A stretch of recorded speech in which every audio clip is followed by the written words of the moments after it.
the Bureau of Meteorology the other day, it was found that the original 4.1 million cost to redesign the website ended up being more than 96.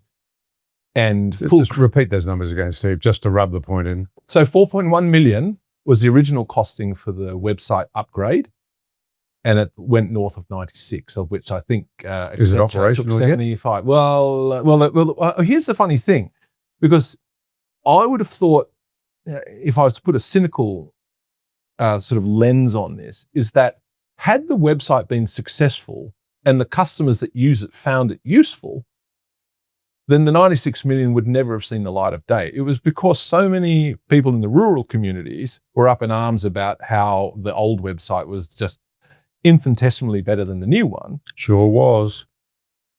And that's when all of the numbers came out. And I found it interesting that Environment Minister Murray Watt came out saying, well, it's not for me to meddle with, individual independent agencies.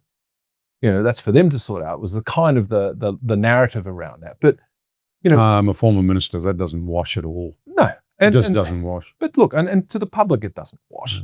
The thing is that what needs to be done is a full, study on exactly how you got from 4 to 96, who signed off on the 75 million odd for Accenture. And I'm not saying Accenture needs to pay it back, but if they have contractually managed to squeeze 76 million, well, all power to them. But the thing is this is why we have so many examples within the public service that would replicate that, because we have all these cost blowouts, whether it was suburban rail loop, whether it's Bureau of Meteorology. I mean, we look at our energy system now.